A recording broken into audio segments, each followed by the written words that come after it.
Hello my dear students, एक बार फिर से आपका स्वागत करूंगा। और मैं भी आप लोगों को थोड़ा सा हैरानी हो रही होगी कि आज मैं ऐसे गेटअप में हूँ। तो ऑफ कोर्स उसका रीज़न है कि आज बहुत लेट हो चुका है, लेकिन मुझे आज ये वीडियो तैयार करके आपको देना था और मैं अपनी टर्बन जो है रिमूव कर चुका था। बट रिक्वेस्ट बच्चों की जो मेरे लिए बहुत मायने करती है, when they expect something from me, तो मेरा भी एक मोरल ड्यूटी है कि I have to give you back.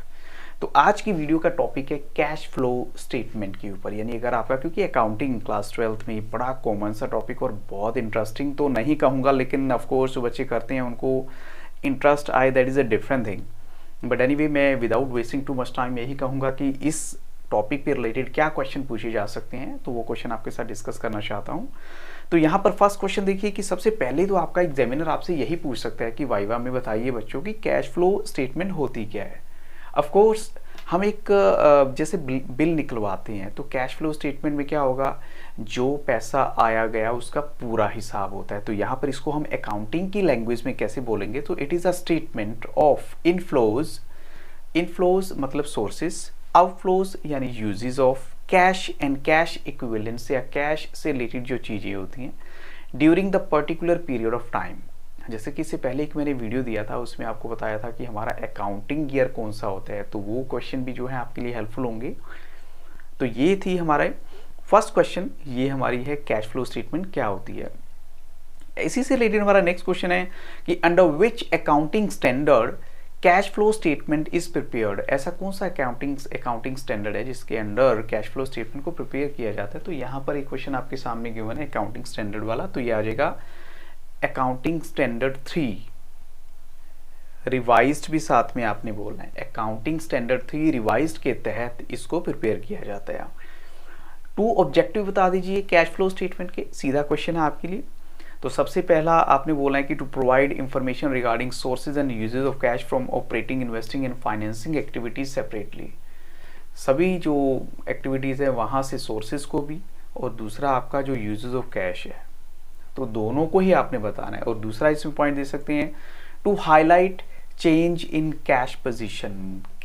जो कैश पोजीशन होती है उसके जो चेंज को हाईलाइट करना, कल इतना था आज इतना है, नेक्स्ट डे इतना, मतलब वो तो चलो फ्यूचर हम नहीं बता सकते।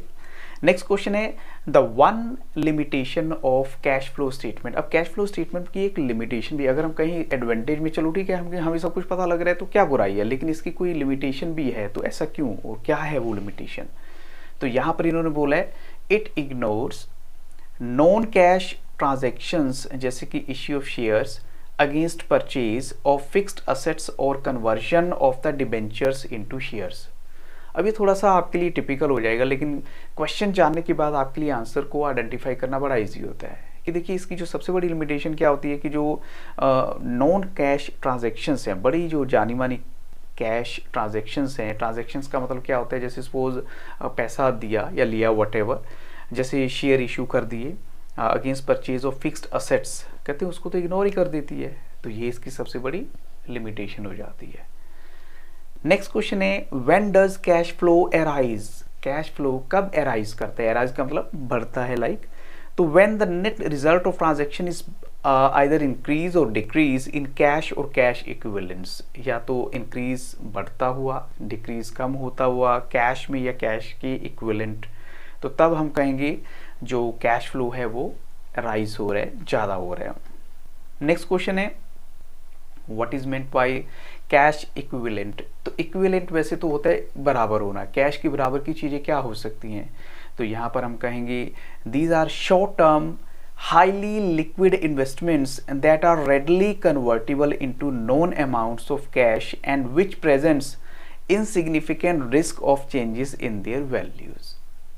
शॉर्ट टर्म भी हैं, थोड़ा सा हम कह सकते हैं लिक्विड इन्वेस्टमेंट्स हैं, और इनको आप अमाउंट्स ऑफ कैश में इजीली कन्वर्ट भी कर सकते हैं। Present insignificant risk of changes in their value, तो उसमें जो है थोड़ा सा एक जो इसमें प्रॉब्लम है, एक इनसिग्निफिकेंट चेंज जो है वैल्यू का, यानी उसमें माइनर सा थोड़ा सा फर्क आ जाएगा। कि सपोज आपने जैसे शेयर ही लगा लीजिए, शेयर मार्केट तो आपको पता ही है अप एंड डाउन चलता रहता है। स्टॉक मार्केट के ऊपर जो मैंने वीडियो था यही उसमें बताया भी था आपको कि अगर आपने शेयर परचेज किए हैं और कल को शेयर डाउन हो जाते हैं, कैश तो आपको मिल जाएगा, लेकिन कैश उसी करंट पे तो मिलेगा ना जो आपने आज का चल रहा होगा। जैसे अगर आपने वो शेयर 10 रुपये पर शेयर परचेज़ किया लेकिन उसकी वैल्यू 8 रुपये रहेगी तो लॉस तो है ही, बट आपकी वो इच्छा है, आप you want to get it back और नॉट। नेक्स्ट है हमारा इसमें give two examples of cash equivalents. तो इसमें एक तो कमर्शियल पेपर का एग्जांपल दे सकते हैं, ट्रेजरी बिल भी इसी की कैटेगरी में आ जाते हैं। नेक्स्ट है फाइनेंसिंग एक्टिविटीज़ क्या होती हैं, ये आपका टीचर आपसे पूछ सकता है कि बताइए फाइनेंसिंग एक्टिविटीज़ क्या होती हैं। तो देखो फाइनेंस का मतलब क्या होता है, सिंपल सी बात है, फाइनेंस का मतलब होता है पैसा। लेकिन टीचर आपसे किस एंगल से पूछेगा वो आपको देखना है। आपको अकाउंटिंग की टर्म में बताना है इसका जो मीनिंग है। फाइनेंसिंग एक्टिविटी का मतलब होता है that result in the change of capital, capital के चेंज में जो रिजल्ट होता है, या बोरोइंग्स ऑफ द एंटरप्राइज होती है, वो सारी की सारी आती हैं हमारी फाइनेंसिंग एक्टिविटीज़। ऐसे ही हमारा नेक्स्ट है ऑपरेटिंग एक्टिविटीज़, जिसमें क्या होता है, यानी what do you mean by operating activities, ये बार यहाँ पर ऑलरेडी मैंने मेंशन कर रखा है। तो ऑपरेटिंग एक्टिविटी क्या होती है, the main revenue generating activities of the enterprise. ये मेन रेवेन्यू जनरेटिंग एक्टिविटीज होती हैं किसी भी एंटरप्राइज की, जिनको हम कहते हैं ऑपरेटिंग एक्टिविटीज। रेवेन्यू क्या होता है, पैसा लाइक।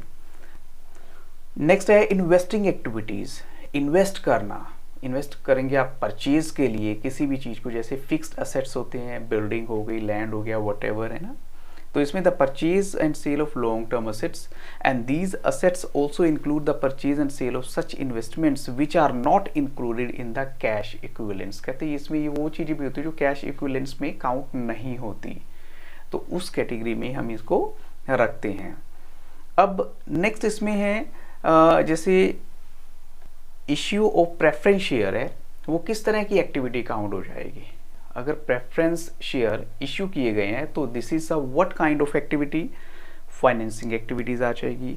नेक्स्ट है purchase of fixed assets. Purchase अगर आप करते हैं किसी भी तरह के फिक्स्ड असेट्स को, तो इसको हम क्या बोलेंगे, ये एक इन्वेस्टिंग एक्टिविटी का टाइप है। इसके अलावा आपको मैं कुछ और क्वेश्चन भी बता देता हूँ। टाइम आज थोड़ा सा कम है बिकॉज इट्स टू लेट, और फिर भी अगर आपको लगता है कि आपके लिए वो क्वेश्चंस कॉम्प्लिकेटेड हैं तो आप मुझे कमेंट सेक्शन में जाके बता सकते हैं। जैसे कि आप नोट डाउन कर लीजिए, यहाँ पर वो ऑलरेडी मेंशन हैं क्वेश्चन जो मैंने डिस्कस किए, लेकिन ये वाले क्वेश्चन नहीं है। जैसे what is the time period of cash equivalent, से आपके लिए ही आंसर इसका ढूंढना बहुत ज़रूरी है कि टाइम पीरियड क्या है कैश इक्विवेलेंट्स का। एक इसमें क्वेश्चन आपसे ये पूछा जा सकता है, what is the difference between cash flow statement and cash equivalent. तो ये दोनों के बीच का डिफरेंस भी आ सकता है, जो मैंने 1 by 1 सेपरेटली डिस्कस किया है। और इसके अलावा difference between cash flow statement and cash budget आ सकता है। और एक क्वेश्चन आपसे पूछा जा सकता है कि what are the causes of changes in cash flow statement. ये क्वेश्चन थोड़े से कॉम्प्लिकेटेड हैं, लेकिन मैं सोचता हूँ कि आपके लिए ही मैंने इनको छोड़ा है। फिर भी अगर आपको लगता है कि you are not able to find the answer, so आप कमेंट सेक्शन में जाइए और मैं उनका आंसर आपको प्रोवाइड कर दूंगा। इसी का ही पार्ट 2 देके उसमें और क्वेश्चंस ऐड कर दूंगा, डोंट वरी, ये क्वेश्चंस रिपीट नहीं होंगे। So I wish you all the best. बस देखते रहिए, और अगर आप चाहें तो मुझे मेरे दूसरे चैनल तनसर व्लॉग्स पर भी फॉलो कर सकते हैं, और इस वीडियो के डिस्क्रिप्शन बॉक्स को देखना मत भूलिएगा। Thank you very much and have a very nice day.